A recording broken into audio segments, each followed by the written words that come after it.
অন্তর্বর্তী সরকারকে সহায়তায় $200 মিলিয়ন দেবে যুক্তরাষ্ট্র। প্রধান উপদেষ্টার সঙ্গে মার্কিন প্রতিনিধি দলের বৈঠক। পাচার হওয়া অর্থ ফেরাতে সহযোগিতা চেয়েছে বাংলাদেশ। এক সপ্তাহের মধ্যে পুনর্গঠন হবে আন্তর্জাতিক ট্রাইব্যুনাল, জানালেন চিফ প্রসিকিউটর। আদাবরে পোশাক কর্মী হত্যা মামলায় সাবেক জনপ্রশাসন মন্ত্রী ফরহাদ হোসেন 5 দিনের রিমান্ডে। সংস্কারে 2 মাসের বেশি লাগার কথা নয়, রাষ্ট্রের পূর্ণাঙ্গ সংস্কার করবে নির্বাচিত সরকার, বললেন মির্জা ফখরুল। অভ্যুত্থানে বিএনপির অবদান খাটো করে দেখার সুযোগ নেই। অস্থিরতা কাটিয়ে স্বাভাবিক হচ্ছে পোশাক শিল্প। সাভারে খুলেছে বেশিরভাগ কারখানা, বন্ধ 18টি। যৌক্তিক দাবি পর্যায়ক্রমে পূরণের আশ্বাস সচিবের। এবং নিম্নচাপের প্রভাবে বৃষ্টিতে খুলনা বরিশালে জলাবদ্ধতা। নোয়াখালীতে এখনও নিখোঁজ 27 জেলে। কক্সবাজারে নামছে পানি, রাজধানীতে চলাচলে ভোগান্তি।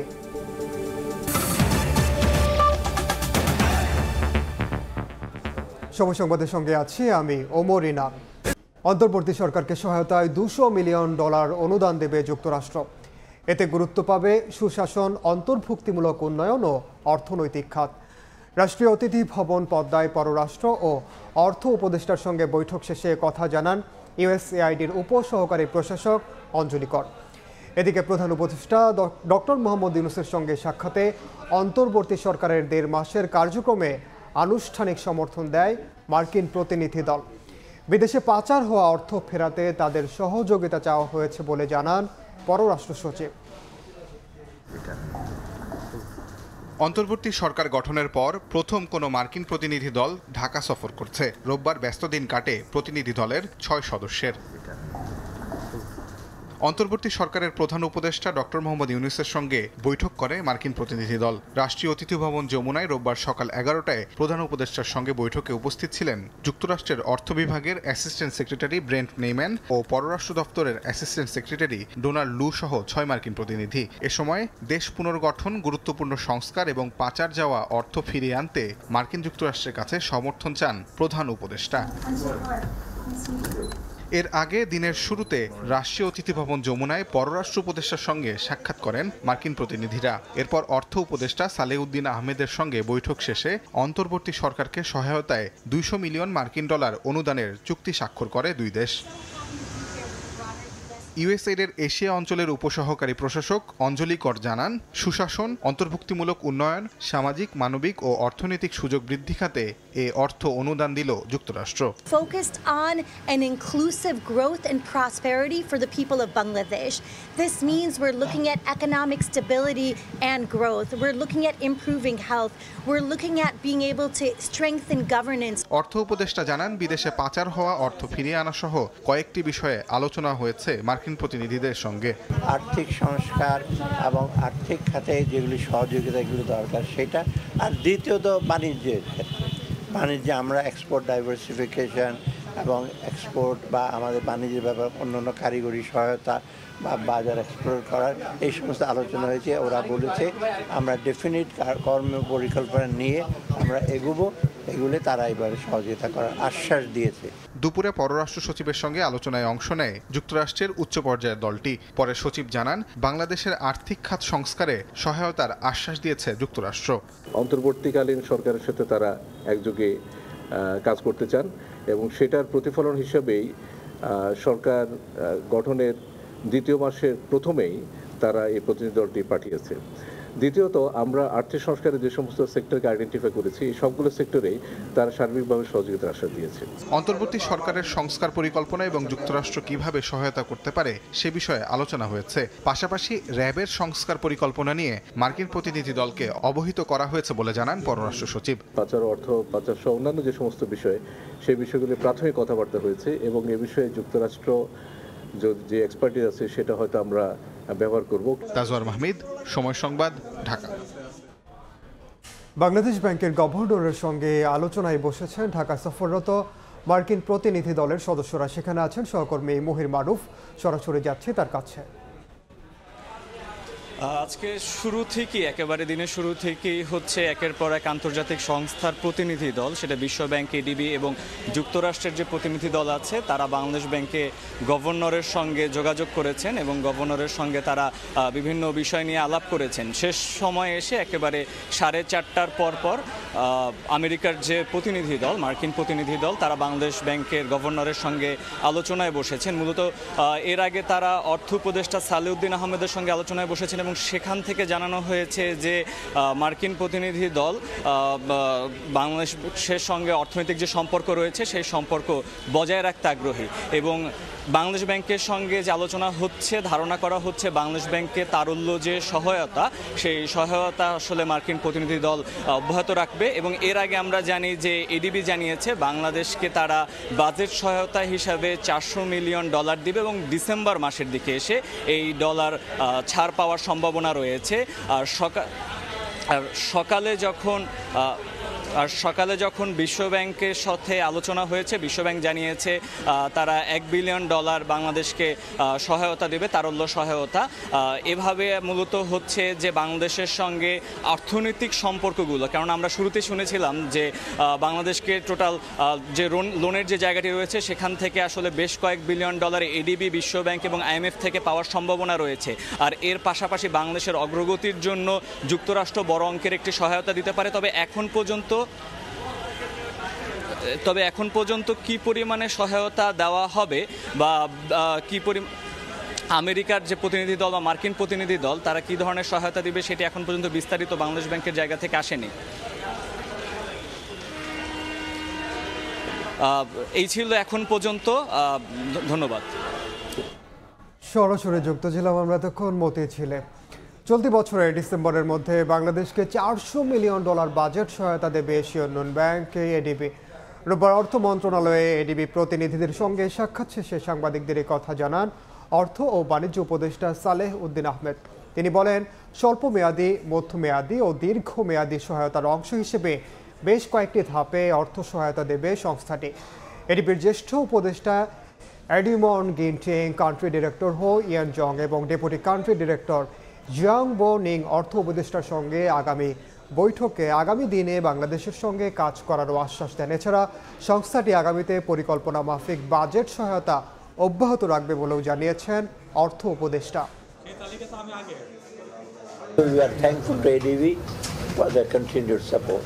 Also, we have discussed about the possibilities of climate fund and our environmental projects and other things. We are zeroing in some of the very important short-term measures, reforms and immediate deliverable to the people. That is most important for us. Second, we have some mid-term, মধ্যমেয়াদী কিছু জিনিস আছে, mid-term, and there are some long-term things. অন্য প্রসঙ্গ, এক সপ্তাহের মধ্যে পুনর্গঠন হবে আন্তর্জাতিক ট্রাইব্যুনাল। সিএমএইচ হাসপাতাল পরিদর্শন শেষে জানালেন চিফ প্রসিকিউটর। বলেন, সারা দেশে হওয়া সব মামলা বিচারের জন্য আনা হবে ট্রাইব্যুনালে। আন্দোলন দমাতে যুদ্ধক্ষেত্রে ব্যবহৃত অস্ত্র ব্যবহার করা হয়েছে বলেও প্রমাণ পাওয়ার কথা জানান তিনি। রোববারও সম্মিলিত সামরিক হাসপাতাল সিএমএইচ পরিদর্শন করেছেন প্রসিকিউটররা। যে হাসপাতালে ভর্তি হন আহত 1227 জন, এর মধ্যে 132 জন রয়েছেন এখনও চিকিৎসাধীন। হাসপাতাল পরিদর্শন শেষে চিফ প্রসিকিউটর জানান, আন্দোলন দমাতে যুদ্ধক্ষেত্রে ব্যবহৃত অস্ত্র ব্যবহার করা হয় এমন প্রমাণ পেয়েছেন তারা।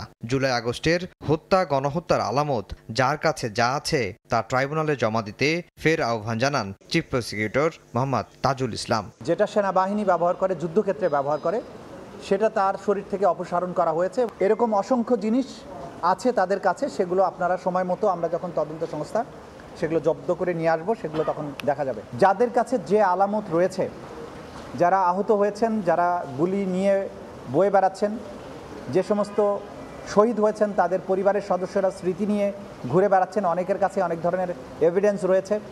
কেউ কেউ মামলা করেছেন, কেউ কেউ এখনও মামলা করেননি। যারা মামলা করেছেন তারা এবং যারা এখনও মামলা করেননি তারাও, সবাইকে আমরা আহ্বান জানাচ্ছি আন্তর্জাতিক অপরাধ ট্রাইব্যুনালের প্রসিকিউশন টিমের কাছে আমরা যে ডেস্কটা ওপেন করেছি সেখানে এসে আপনাদের এই তথ্যগুলো আমাদের কাছে দিয়ে যাবেন। তিনি জানান, বিজিবি পুলিশের যারা অপরাধ করেছে তাদেরও বিচারের মুখোমুখি হতে হবে, পার পাওয়ার কোনো সুযোগ নেই। এই অপরাধে যারাই সম্পৃক্ত থাকবে তাদেরকেই আইনের আওতায় আনা হবে। সুতরাং পুলিশের সার্কুলার দিয়ে তারা তাদের আভ্যন্তরীণ ডিসিপ্লিনের ব্যাপারে অথবা পুলিশের নিজের মামলা করার ব্যাপারে সেই ব্যাপারে তাদের গাইডলাইন থাকতে পারে, সেটা ভিন্ন জিনিস। কিন্তু আন্তর্জাতিক অপরাধ ট্রাইব্যুনালের কার্যক্রম সেই ধরনের কোনো সার্কুলারের কারণে প্রভাবিত হবে না। চিফ প্রসিকিউটর জানান, আগামী সপ্তাহের মধ্যেই বিচারক নিয়োগের মাধ্যমে পুনর্গঠিত হবে আন্তর্জাতিক অপরাধ ট্রাইব্যুনাল। এরপর জুলাই আগস্টের ঘটনায় সারা দেশে হওয়া সব মামলা ট্রাইব্যুনালে আনা হবে। আফজাল হোসেন, সময় সংবাদ, ঢাকা। রাজধানীর আদাবরে পোশাক কর্মী রুবেল হত্যা মামলায় সাবেক জনপ্রশাসন মন্ত্রী ফরহাদ হোসেনের 5 দিনের রিমান্ড মঞ্জুর করেছেন আদালত। ডিবি কার্যালয় থেকে আদালতে হাজির করে 7 দিনের রিমান্ড চায় পুলিশ। এদিকে শিক্ষার্থী হত্যা মামলায় সাবেক এমপি শাহ আলমকে 3 দিনের রিমান্ড দেওয়া হয়। শনিবার ইস্কাটন এলাকা থেকে সাবেক জনপ্রশাসন মন্ত্রীকে ওই মামলায় গ্রেফতার দেখায় পুলিশ। রোববার দুপুরে আদালতে হাজির করে 7 দিনের রিমান্ড চাইলে শুনানি শেষে 5 দিন মঞ্জুর করেন বিচারক। আজকে এই ফরহাদ হোসেনকে আদালতে উপস্থাপিত করে তদন্তকারী কর্মকর্তা 7 দিনের রিমান্ড প্রার্থনা করেন এবং তদন্তকারী কর্মকর্তা বলেন, যেহেতু আজার নামী আসামি এই রুবেল হত্যার সঙ্গে প্রাথমিক তদন্তে তার জড়িত থাকার বিষয়টি উদ্ঘাটিত হয়েছে। এই মামলায় রিমান্ডের বিরোধিতা করে আসামি পক্ষ জামিন চাইলে তা নাকচ করে দেন আদালত। এই মামলায় ওনার কোনো সম্পৃক্ততা নেই। আমরা বিজ্ঞ আদালত থেকে বলেছি যে শুধু 11 থেকে 156 নম্বরে আসামি হুকুম দিয়েছে বলেছে, বাট সুনির্দিষ্ট কোনো অভিযোগ নাই, কে গুলি করেছেন এরকম কোনো ভিডিও ফুটেজ নাই, কোনো স্থির ছবি নাই। তাই আমরা বলেছি যে রিমান্ডের কোনো প্রয়োজন বোধ করি না।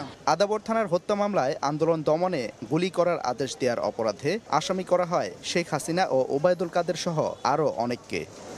সাদিকুর রহমান, সময় সংবাদ, ঢাকা। এদিকে রাজশাহীতে ছাত্র আন্দোলনে গুলিতে নিহত আলী রায়হান হত্যা মামলায় যুবলীগ নেতা জহিরুল ইসলাম রুবেলকে 5 দিনের রিমান্ড দিয়েছেন আদালত। বেলা 11:30টায় রাজশাহী মেট্রোপলিটন ম্যাজিস্ট্রেট আদালত 1-এর বিচারক ফয়সল তারেকে আদেশ দেন। পুলিশ জানায়, কুমিল্লা থেকে গ্রেফতারের পর জহিরুলকে রাজশাহীতে আনা হয়। আজ 10 দিনের রিমান্ড আবেদন করলে আদালত 5 দিনের রিমান্ড মঞ্জুর করেন। বৈষম্য বিরোধী ছাত্র আন্দোলনে ইসলামী ছাত্র শিবিরের সাংগঠনিক সম্পাদক আলী রায়হান 5 আগস্ট গুলিতে আহত হন। পরে 8 আগস্ট চিকিৎসাধীন অবস্থায় তিনি মারা যান। জহিরুলের নামে আরও 6টি মামলা রয়েছে।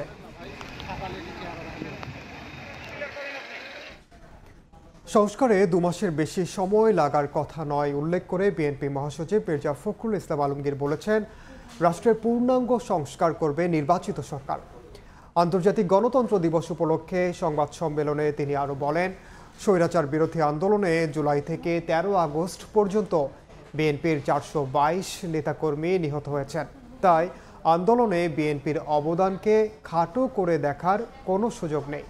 গুলশানে সংবাদ সম্মেলন করেন দলের মহাসচিব মির্জা ফখরুল ইসলাম আলমগীর। সংবাদ সম্মেলনে মির্জা ফখরুল বলেন, বারবারই ফ্যাসিস্ট আওয়ামী লীগের টার্গেটে ছিল বিএনপি। বৈষম্য বিরোধী ছাত্র আন্দোলন ও স্বৈরাচার বিরোধী 1 দফা আন্দোলনে চলতি বছরের জুলাই থেকে 13 আগস্ট পর্যন্ত সারা দেশে বিএনপির 422 নেতাকর্মীকে হত্যা করা হয়েছে, যাদের মধ্যে 113 জন ছাত্রদল নেতা। স্বৈরাচারের পতন ঠেকাতে আওয়ামী লীগ বরাবরের মতোই বিএনপিকে প্রধান প্রতিপক্ষ হিসেবে চিহ্নিত করে এবং আন্দোলনকে দমন করতে নিপীড়নের মাত্রা বাড়িয়ে দেয়। 13 আগস্ট পর্যন্ত সমগ্র বাংলাদেশে শহীদ হন 875 জন মানুষ, যার মধ্যে কমপক্ষে 422 জন বিএনপি রাজনীতির সঙ্গে জড়িত। জনগণের ভোটের অধিকার ফিরিয়ে দিতে দেশ সংস্কারের পাশাপাশি নির্বাচনকে গুরুত্ব দিতে অন্তর্বর্তী সরকারের প্রতি আহ্বান জানান মির্জা ফখরুল। অতি দ্রুত যে সংস্কারের কাজে তারা হাত দিয়েছেন, আমরা মনে করি এই কাজগুলো দরকার। এই কাজগুলোকে খুব দ্রুত শেষ করে একটা নির্বাচনের দিকে যাওয়া, যে নির্বাচনটা একটা নিরপেক্ষ সরকারের অধীনে নির্বাচন হবে। আমার তো মনে হয় অতি দ্রুত, এটা 2 মাস লাগার কথা না, এবং 2 মাসের মধ্যেই উনি যদি দিয়ে দেন তার একটা নির্বাচন করে করতে হবে। আগামীতে নির্বাচিত সরকার রাষ্ট্রের প্রতিটি অবকাঠামোতে সংস্কার করে জনবান্ধব করবে বলেও আশাবাদ ব্যক্ত করেন মির্জা ফখরুল ইসলাম। জনগণ ভোট দিয়ে তাদের প্রতিনিধি নির্বাচন করবে, তারপরেই আপনার বাকি কাজগুলো করা সম্ভব। মার্জিয়া মুমু, সময় সংবাদ, ঢাকা। স্বাভাবিক হচ্ছে তৈরি পোশাক খাত। সাভার, আশুলিয়া, ধামরাই এলাকার খুলেছে বেশিরভাগ কারখানা, তবে 18টিতে বন্ধ রয়েছে উৎপাদন। এদিকে নিরাপত্তাহীনতা কাটতে থাকায় স্বস্তি প্রকাশ করলেও বিজিএমইএ বলছে, এরই মধ্যে হাতছাড়া হয়েছে বেশ কিছু বিদেশি অর্ডার। শতভাগ কারখানা চালু করতে সর্বোচ্চ গুরুত্ব দিয়ে সরকার কাজ করছে বলে জানিয়েছে শ্রম ও কর্মসংস্থান মন্ত্রণালয়। প্রতিদিনের মতোই স্বাভাবিক কার্যক্রম চলছে আশুলিয়া এলাকার লিড প্লাটিনাম সার্টিফাইড এই তৈরি পোশাক কারখানায়। বেশিরভাগ কারখানা নিরাপত্তা কর্মী জানান, সকাল 8টায় নিয়ম মেনেই শ্রমিকরা যোগ দিয়েছেন কাজে। আমাদের ফ্যাক্টরি আজকে স্বাভাবিকভাবে চলতে আছে, সুন্দরভাবে চলতে আছে, কোনো সমস্যা নাই। শিল্প পুলিশের তথ্য, সাভার, আশুলিয়া, ধামরাই এলাকায় মোট 1863টি কারখানার মধ্যে রোববার শ্রমিক অসন্তোষের মুখে বন্ধ রয়েছে 18টি, আর সাধারণ ছুটি 2টিতে।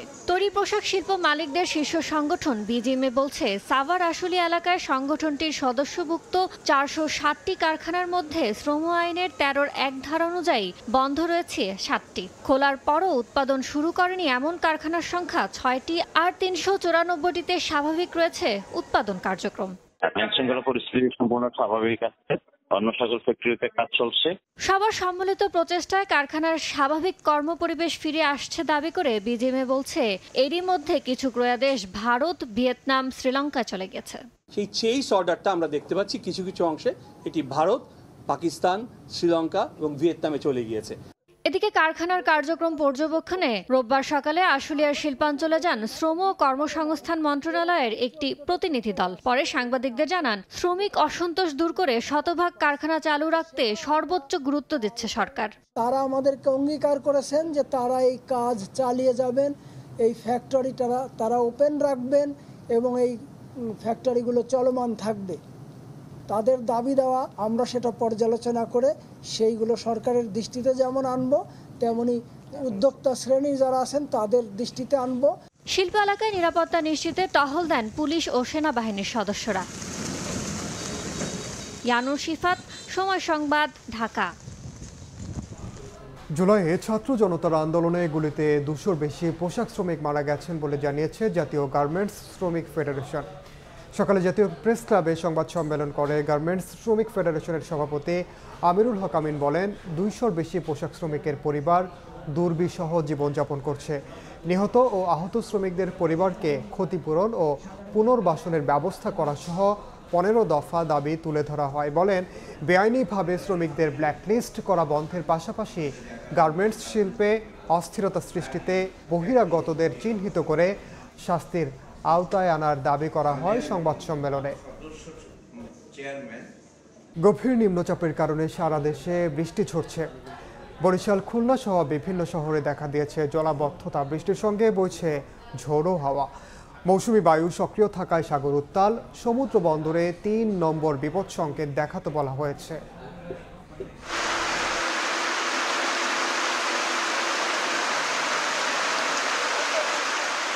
বর্ষাকাল পেরিয়ে ভাদ্রের বিদায়বেলায় প্রকৃতিতে পুরো দস্তুর বর্ষার রূপ। কখনো গুড়ি গুড়ি, কখনো মুষলধারে বৃষ্টি ঝরছে দেশ জুড়ে। শরতের স্বচ্ছ আকাশে গুমোট অবস্থা জানান দিচ্ছে বঙ্গোপসাগরে গভীর নিম্নচাপের অস্তিত্বকে। ক্ষণে ক্ষণে সাগর উত্তাল হয়ে উঠছে, বড় বড় ঢেউ আছড়ে পড়ছে সৈকতে।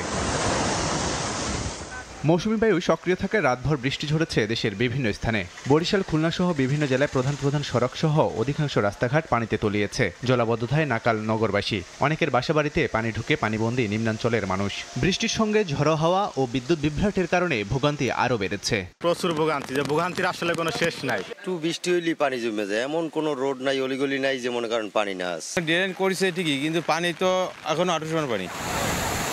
পটুয়াখালীতে সর্বোচ্চ বৃষ্টিপাতের রেকর্ড হয়েছে। বৈরী আবহাওয়ায় সমুদ্র বন্দরগুলোকে 3 নম্বর স্থানীয় সতর্ক সংকেত দেখিয়ে যেতে বলা হয়েছে এবং মাছ ধরার ট্রলারগুলোকে এখনো সতর্ক অবস্থানে থাকতে বলা হয়েছে। যে বৃষ্টি হয়েছে আমার বয়সেও আমি এত বৃষ্টি দেখি নাই। পানিতে গেরাম গাঁও গ্রাম তলাই গেছে, বস্তিতে তাই হ্যাঁ ডুববে গেছে। বৃষ্টিতে রান্না খাওয়া সব বন্ধ হয়ে গেছে, গলের ভিতর হাঁটু সমান পানি। এদিকে কক্সবাজারে বৃষ্টিপাত কমে যাওয়ায় নামতে শুরু করেছে পানি, আর ভেসে উঠছে সদর উপজেলা, উখিয়া, টেকনাফ ও চকরিয়া এলাকার ক্ষয়ক্ষতি। তবে ঘরে ফেরা মানুষগুলো রয়েছে চরম দুর্ভোগে। লাবিব হাসান, সময় সংবাদ। এই মুহূর্তে বরিশালের বটতলায় আছেন সহকর্মী অপূর্ব। সরাসরি যাচ্ছি তার কাছে। দেখে মনে হতে পারে আমি কোনো নদী বা খালের পাড়ে দাঁড়িয়ে, কিন্তু তেমনটা নয়। আমি বরিশাল শহরের বটতলা এলাকায় রয়েছে। এখানে হাঁটু পানি, জলাবদ্ধতা তৈরি হয়েছে গত রাত থেকে। গতকাল দুপুর থেকে টানা বর্ষণ হচ্ছে, কখনো মুষলধারে, কখনো বা গুড়ি গুড়ি।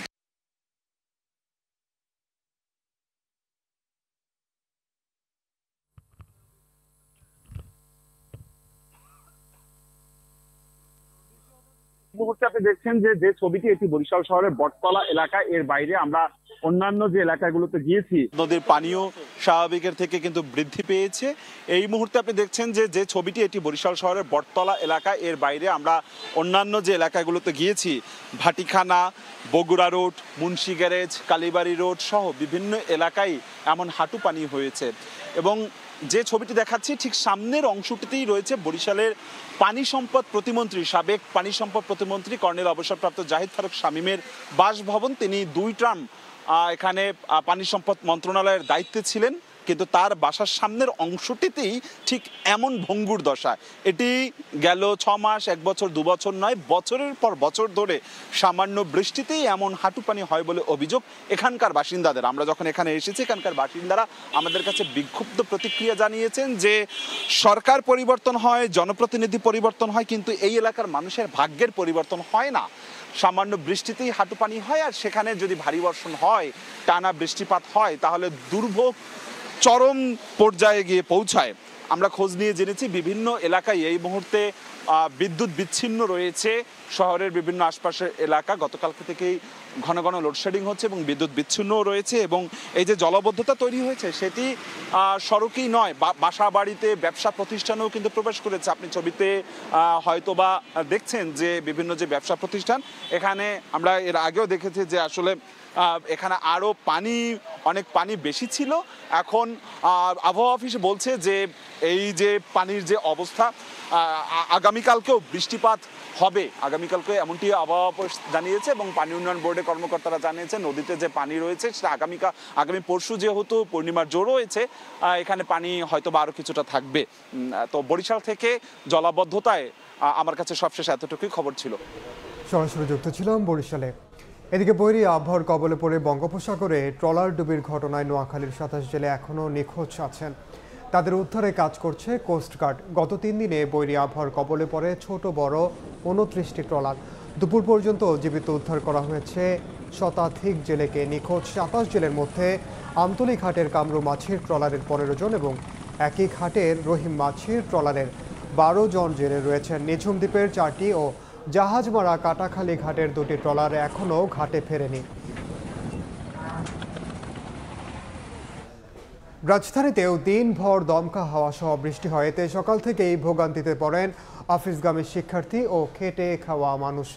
কাল থেকে বৃষ্টি কমে আসবে বলে জানিয়েছে আবহাওয়া অফিস। শনিবার রাতভর বৃষ্টির পর সকালটাও শুরু হয় ভারী বর্ষণ দিয়েই। মাঝে বৃষ্টির পরিমাণ কিছুটা কমলেও কমেনি দমকা হাওয়া। বেলা বাড়ার পর আবারও শুরু হয় গুড়ি গুড়ি বৃষ্টি। এতে চরম দুর্ভোগে পড়েন কাজের প্রয়োজনে বাইরে বের হওয়া মানুষ। এই নিম্নচাপটা যতক্ষণ পর্যন্ত স্বাভাবিক না হচ্ছে ততক্ষণ আমাদেরও তো সমস্যা। সারাদিন ধরেই বৃষ্টি হচ্ছে, সাথে বাতাস।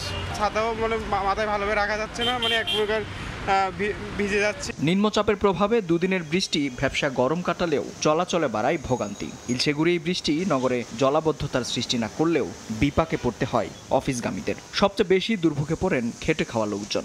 বৃষ্টি বাদলের জন্য কষ্ট হইতেছে, এই জন্য আমরা গাড়ি চালাতে পারতেছি না। বৃষ্টির জন্য যাত্রী পাওয়া যাচ্ছে না। আবহাওয়া অফিস বলছে সোমবার থেকে কমতে পারে বৃষ্টির পরিমাণ। গভীর নিম্নচাপটি বর্তমানে গাঙ্গেয় পশ্চিমবঙ্গ এবং তৎসংলগ্ন এলাকায় অবস্থান করছে। এই গভীর নিম্নচাপের প্রভাবে কিন্তু সারা দেশের, বিশেষ করে দেশের দক্ষিণাঞ্চলে কিন্তু ভারী থেকে অতি ভারী বৃষ্টিপাত অব্যাহত রয়েছে। আজকেও কিন্তু সারাদিনে বৃষ্টিপাতটা কম বেশি অব্যাহত থাকবে এবং আগামীকাল থেকে বৃষ্টিপাতের পরিমাণটা কমে আসবে। শনিবার থেকে রোববার সকাল 6টা পর্যন্ত 24 ঘন্টায় সবচেয়ে বেশি বৃষ্টিপাত হয়েছে পটুয়াখালীতে 223 মিলিমিটার। একই সময় রাজধানীতে বৃষ্টির পরিমাণ ছিল 32 মিলিমিটার। মেহেদী হাসান, সময় সংবাদ, ঢাকা। বাংলাদেশের বন্যা দুর্গতদের সহযোগিতার আশ্বাস দিয়েছেন ঢাকায় নিযুক্ত অস্ট্রেলিয়ার হাইকমিশনার নার্গিস সিমসন। দুপুরে সচিবালয়ে দুর্যোগ ব্যবস্থাপনা ও ত্রাণ মন্ত্রণালয়ের উপদেষ্টার সঙ্গে সৌজন্য সাক্ষাৎ করেন তিনি। পরে উপদেষ্টা ফারুকী আজম বলেন, আগামী 17 তারিখ আন্তঃমন্ত্রণালয় বৈঠকে বন্যার ক্ষয়ক্ষতি নিরূপণ হওয়ার পর অস্ট্রেলিয়া সহায়তা করবে বলে হাইকমিশনার আশ্বস্ত করেছেন। এছাড়া ভুয়া মুক্তিযুদ্ধ প্রসঙ্গে সাংবাদিকদের প্রশ্নের জবাবে মুক্তিযুদ্ধ বিষয়ক মন্ত্রণালয়ের উপদেষ্টা ফারুকী আজম বলেন, ভুয়া মুক্তিযোদ্ধা এবং তাদের সুবিধাভোগী সন্তানদের বিরুদ্ধে ব্যবস্থা নেওয়া হবে। গ্রামীণ মানুষের যে অর্থনৈতিক উদ্যমগুলো ছিল সেগুলি তারা হারিয়েছে। এই ক্ষেত্রে আর্থিক সহযোগিতা তাদের প্রয়োজন, তাদের কনসিডারেশনে নিয়েছে এবং এই ব্যাপারে তারা আগ্রহ প্রকাশ করেছে। যদি কেউ মুক্তিযোদ্ধা না হয়ে মুক্তিযোদ্ধা সুবিধাদি গ্রহণ করে থাকে, এটা তো শাস্তিযোগ্য অপরাধ, এটা তো প্রতারণা করেছে জাতির সাথে। যেটা না, যারা সত্যিকারের মুক্তিযোদ্ধা তারা অপমানিত বোধ করছে এই বিষয়টা নিয়ে। বন্যা পরবর্তী ক্ষয়ক্ষতি কাটিয়ে উঠতে সব সংস্থাকে সমন্বিতভাবে কাজ করার নির্দেশ দিয়েছেন স্থানীয় সরকার উপদেষ্টা এফ হাসান আরিফ। দুপুরে চট্টগ্রামের সার্কিট হাউসে এক মতবিনিময় সভায় এ কথা বলেন তিনি। বন্যা হয়ে গেছে, সেইটার উপরে আর আক্ষেপ আহাজারি না করে আগামীতে এই বন্যা পরিস্থিতি মোকাবিলার জন্য আমরা সকলে মিলে কি প্রচেষ্টা চালাচ্ছি। তো সেখানে যতগুলি ডিপার্টমেন্ট আছে, যতগুলি জেলা সমিতি আছে, সিটি কর্পোরেশন আছেন, সকলকে নিয়েই হচ্ছে এই জনগণকে সেবা দেওয়ার জন্য এই প্রতিষ্ঠানগুলো কাজ করে যাচ্ছে। মানিকগঞ্জে বৈষম্য বিরোধী ছাত্র আন্দোলনে আহত ও শহীদদের স্বজনদের সঙ্গে মতবিনিময় করেছেন সমন্বয়ক সার্জিস আলম। দুপুরে জেলা শিল্পকলা একাডেমি মিলনায়তনে মতবিনিময় সভা হয়। এ সময় তিনি শহীদ পরিবারের খোঁজ খবর নেন। আহতদের চিকিৎসা সহ আইনি সহায়তা দেওয়ার আশ্বাস দেন সার্জিস আলম। অপকর্মে জড়িত সবাইকে বিচারের আওতায় আনা হবে বলে জানান তিনি। এ সময় বৈষম্য বিরোধী ছাত্র আন্দোলনের জেলা সমন্বয়করা উপস্থিত ছিলেন। অন্তর্বর্তী সরকারকে বিব্রত করতে একটি মহল অডিটর পদ 10ম গ্রেডে উন্নীত করতে বাধা দিচ্ছে বলে অভিযোগ করেছেন অডিট অ্যান্ড অ্যাকাউন্টস অধিদপ্তরের অডিটররা। সকালে জাতীয় প্রেস ক্লাবে এক সংবাদ সম্মেলনে আয়োজন করেন অডিটররা। দাবি করেন হাইকোর্টের রায়, সিএজির সুপারিশ, আইন মন্ত্রণালয়ের উপদেষ্টার ইতিবাচক মতামত থাকার পরও 11তম গ্রেড থেকে 10ম গ্রেড বাস্তবায়নে বাধা তৈরি করছে অর্থ মন্ত্রণালয়। অডিটররা আরও বলেন, তারা কোনো আন্দোলন চান না, বরং কাজে ফিরতে চান। তবে যথাসময়ে দাবি মানা না হলে কঠোর কর্মসূচি দেওয়া হতে পারে। সেখানে কিন্তু এই 24 ঘন্টার মধ্যে আপনি জানেন যে একটা পদের আপগ্রেডেশন হলে তার কিছু 2018 সালের মহামান্য সুপ্রিম কোর্টের যে পূর্ণাঙ্গ রায় এবং 61 জনের যে ক্ষেত্রে যে বাস্তবায়ন, সেই বাস্তবায়নের ক্ষেত্রে কিন্তু জনপ্রশাসন মন্ত্রণালয় এবং আইন মন্ত্রণালয়ের ভেটি সবকিছু সম্পন্ন করেই আমাদের এই রায় বাস্তবায়ন করা হয়েছে। যে ডিপার্টমেন্ট রাষ্ট্রের কোষাগারের যে অর্থ তার স্বচ্ছতা জবাবদিহিতা নিশ্চিত করে, কিন্তু আজ আমরা যেখানে কর্মরত একই অফিসের কিছু কর্মকর্তা 10ম গ্রেডে বেতন পাবে আর আমরা পাবো 11তম গ্রেডে। এর চেয়ে স্পষ্ট বৈষম্য আমার মনে হয় পৃথিবীর কোথাও নেই। পাঠ্য বইয়ে দলীয় উক্তি শেখ হাসিনার নাম যুক্ত করতে মন্ত্রণালয়ের লোগোতে আনা হয়েছিল পরিবর্তন। ইতিহাসের বইয়ে উপেক্ষিত ছিলেন মুক্তিযুদ্ধে ভূমিকা পালনকারী অনেকে। একে বিকৃত আখ্যা দিয়ে পাঠ্যপুস্তকে নির্মোহ ইতিহাস তুলে ধরার আহ্বান ইতিহাসবিদদের। আর সঠিক ইতিহাস তুলে ধরতে বই সংশোধনের কাজ শুরু হয়েছে বলে জানিয়েছে জাতীয় শিক্ষাক্রম ও পাঠ্যপুস্তক বোর্ড। প্রাথমিক ও মাধ্যমিক পর্যায়ের প্রতিটি পাঠ্যপুস্তকের প্রচ্ছদে জাতীয় শিক্ষাক্রম ও পাঠ্যপুস্তক বোর্ডের লোগো থাকাই ছিল রীতি। কিন্তু আওয়ামী লীগ সরকারের আমলে বইয়ের ব্যাক কাভারে যুক্ত করা হয় সে সময়ের সরকার প্রধান শেখ হাসিনার উক্তি। শেখ হাসিনার নাম যুক্ত করতে গিয়ে বদলে যায় শিক্ষা মন্ত্রণালয়ের লোগো। বাংলাদেশ সৃষ্টির পেছনে যাদের ভূমিকা ইতিহাসে স্বীকৃত, তাদের অনেকের নাম মুছে ফেলা হয়। অনেকের জায়গা হয় 1 থেকে 2 লাইনে। উপেক্ষা করা হয় মৌলানা আব্দুল হামিদ খান ভাসানী, তাজউদ্দিন আহমেদ ও জিয়াউর রহমান সহ অনেকের অবদান। এসবের ফলে পাঠ্যপুস্তক গ্রহণযোগ্যতা হারিয়েছে বলে মনে করেন অনেকেই। যেটা বিগত সরকার করেছে, কিছু মানুষকে বড় করতে চেয়েছে, কি একটা পরিবারকে সারা দেশের উপরে এক ধরনের চাপিয়ে দেওয়ার চেষ্টা করেছে। এতে কোনো ভালো কিছু হয় না। সরকার পরিবর্তনের পর শিক্ষা সংস্কারের আওতায় শুরু হয়েছে পাঠ্যপুস্তক সংশোধন প্রক্রিয়া। পাঠ্যপুস্তকে নির্মোহভাবে ইতিহাসের উপস্থাপনা করা কেন জরুরি সে বিষয়ে বলছিলেন এই ইতিহাসবিদ। ইতিহাসের কম বেশি সকলেই জানে কার কি অবদান আছে, সেই অবদানটা খালি যথাযথ জায়গায় তার প্রতিস্থাপন, এটি কিন্তু আমাদের কাছে এখন ন্যূনতম দাবি। যে কাউকে দেবত্ব আরোপ করার প্রয়োজন নাই, আবার কাউকে খলনায়কে পরিণত করার প্রয়োজন নাই। যিনি যে অবদানটুকু রেখেছেন তার সেইটুকু যদি ইতিহাসে আমরা পাই, সেটি হবে এখন এই মানুষের জন আকাঙ্ক্ষার প্রতিফলন। জাতীয় শিক্ষাক্রম ও পাঠ্যপুস্তক বোর্ড বলছে, চলমান সংশোধন প্রক্রিয়ায় ইতিহাসে যার যে অবদান তা পক্ষপাতহীনভাবে তুলে ধরা হবে। যে বইগুলো পরিমার্জন করা হচ্ছে সেখানে ইতিহাসের সঠিক ইতিহাসের যারা যে অবদান যতটুকু রেখেছেন তার মূল্যায়ন যেন আমরা পাঠ্যপুস্তকের প্রতিফলন যথাযথভাবে আমরা দেব। আমরা সচেতনভাবে এই কাজটা করব, যাতে এ ধরনের কেউ অতিমূল্যায়িত আর কেউ একদমই অবমূল্যায়িত যেন না হন, সেটা আমরা রক্ষা করে চলব।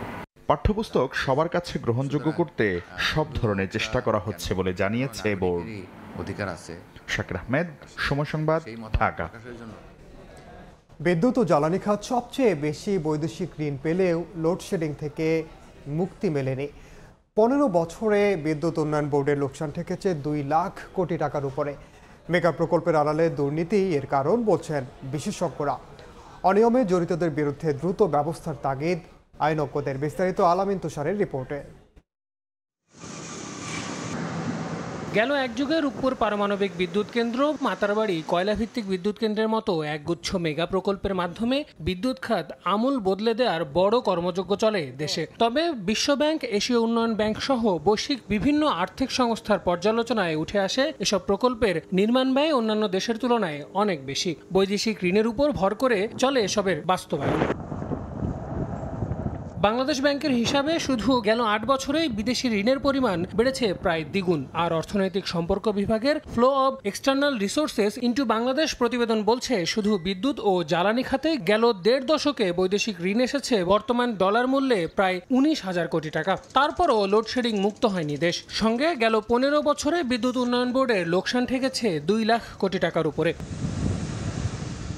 মেগা প্রকল্পের বাইরেও 2030 সালের মধ্যে উৎপাদনে আসার জন্য নতুন করে আরও 46টি বিদ্যুৎ কেন্দ্রের অনুমোদন দেয় সদ্য ক্ষমতাচ্যুত আওয়ামী লীগ সরকার। জাতীয় চাহিদাকে প্রাধান্য না দিয়ে নিজেদের স্বার্থ বাস্তবায়ন আর দুর্নীতিকেই এ অবস্থার জন্য দায়ী করছেন খাত সংশ্লিষ্টরা। ক্ষমতা বৃদ্ধি হলে আপনি বিদ্যুৎ দিতে পারছেন না, গ্যাস দিতে পারছেন না, তার মানে অন্যায়, অযৌক্তিক তথা লুণ্ঠনমূলক ব্যয় এইভাবে বৃদ্ধি করে চলেছেন। সরকারি পর্যায়ে সরকার এইভাবে পদ্ধতিগতভাবে লুণ্ঠনের সুযোগ সৃষ্টি করেছে এবং লুণ্ঠন করতে যে অলিগার্ক তৈরি করেছেন। বিদ্যুৎ ও জ্বালানি সেবা লুণ্ঠনমুক্ত হতে হবে, মুনাফা মুক্ত হতে হবে এবং সরকারি সেবা হতে হবে।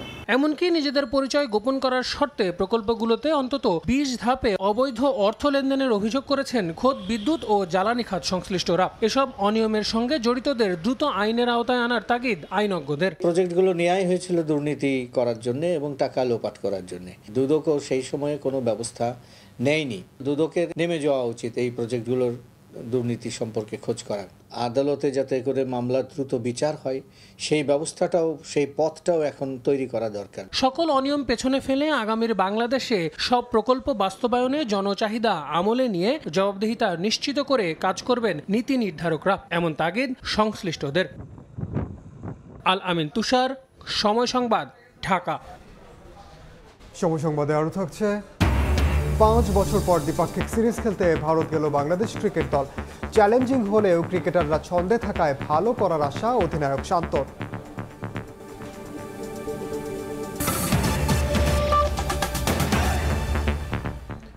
ভারতের পেঁয়াজ রফতানিতে ন্যূনতম বিক্রয় মূল্য প্রত্যাহার ও শুল্ক কমানোর সিদ্ধান্ত হলেও এখনও বাজারে আসেনি নতুন পেঁয়াজ। এতে আগের দামেই বিক্রি হচ্ছে নিত্যপণ্যটি। ব্যবসায়ীরা বলছেন, ভারতীয় পেঁয়াজের দাম কমলে কমতে পারে দেশি ও অন্যান্য বিদেশি জাতের দামও। এদিকে টানা 2 দিনের বৃষ্টিতে বাজারে কমেছে সবজির সরবরাহ, বেড়েছে কাঁচা মরিচের দাম। গেল শুক্রবার পেঁয়াজ রফতানিতে 20% শুল্ক ছাড় ও ন্যূনতম মূল্যহারের শর্ত তুলে নেয় ভারত সরকার। এতে দেশের বাজারে পেঁয়াজের দাম কমে আসবে বলে প্রত্যাশা ব্যবসায়ীদের। তবে এখনও নতুন পেঁয়াজ না আসায় আগের চড়া দামেই চলছে বেচাকেনা। পাইকারি বিক্রেতা ও আড়তদাররা বলছে, ভারতীয় পেঁয়াজের দাম কমলে দেশি ও অন্যান্য বিদেশি জাতের পেঁয়াজের দামও কমে আসবে। সরকার ওর ট্যাক্স কমাইছে, তাহলে কমলে হয়তো ওই পেঁয়াজটা আসলে তাহলে বাজার কমবো, কিন্তু এখনো সেই পেঁয়াজটা আসে নাই।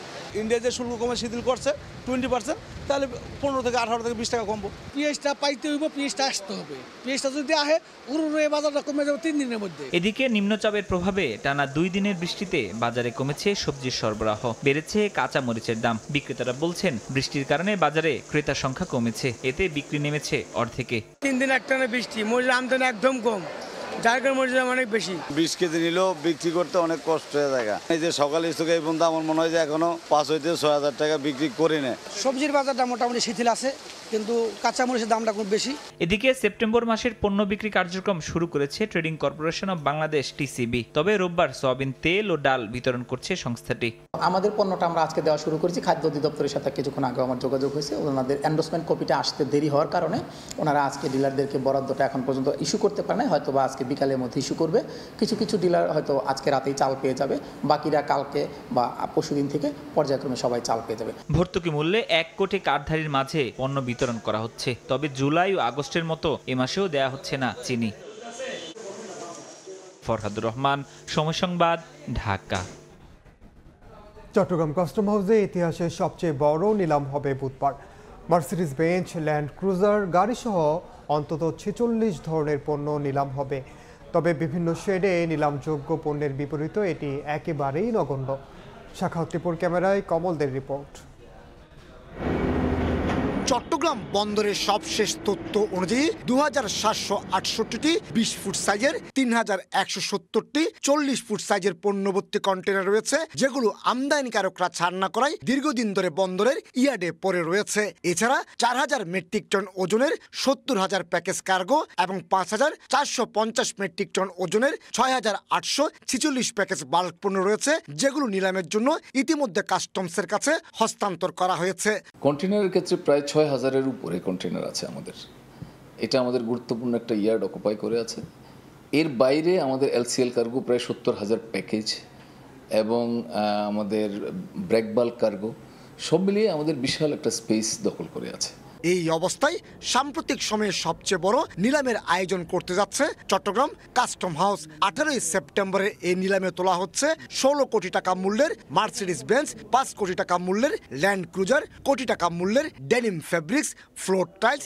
বিভিন্ন সময় এগুলি আমদানি করা হয়েছে, যে আমদানিকরা তার অনুকূলে খালাস নেয়নি, এবং এই কারণে যেহেতু এইগুলি রাষ্ট্রীয়ভাবে বাজেয়াপ্ত করে নিলাম করা হচ্ছে। এদিকে কাস্টম হাউসের এই নিলাম নিয়ে বিটারদের অভিযোগের অন্ত নেই। বিশেষ করে অনলাইনে টেন্ডার জমা দেওয়ার বিধান করা হলো, পে অর্ডার জমা দিতে হবে সশরীরে। এমনকি টেন্ডার পাওয়ার পর ডেলিভারি নিয়েও থেকে যায় নানামুখী জটিলতা।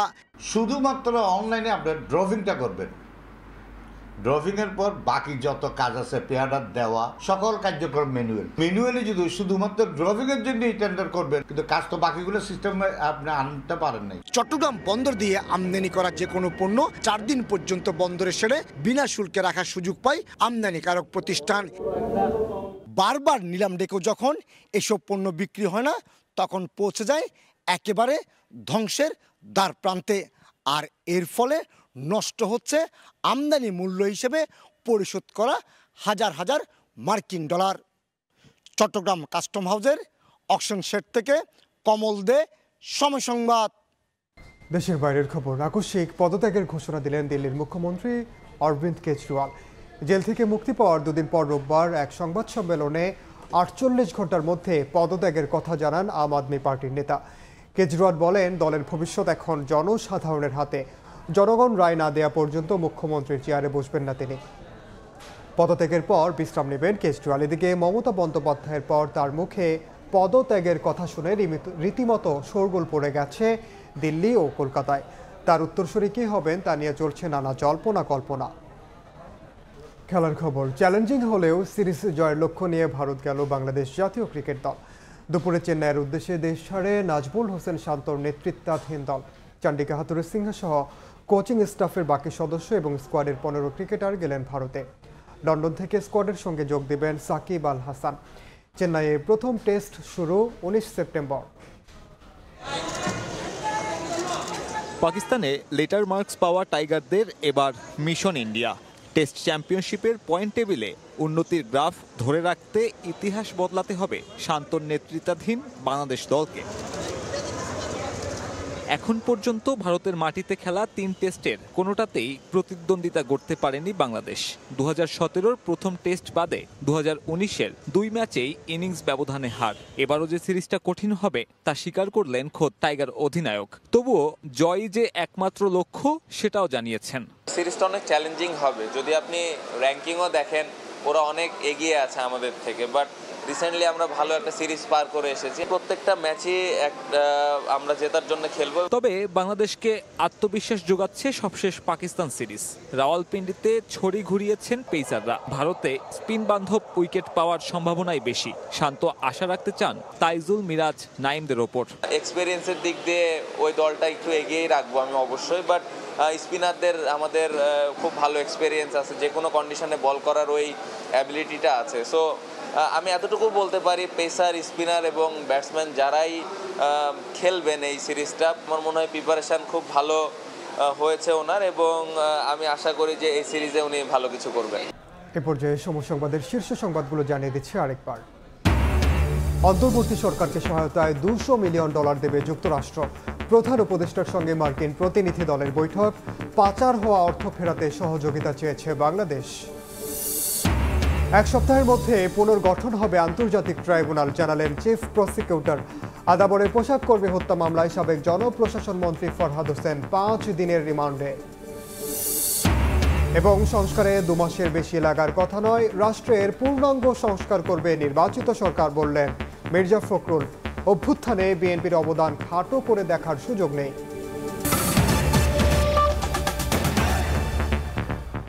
এই ছিল সময় সংবাদের, সঙ্গে থাকুন সময়ে।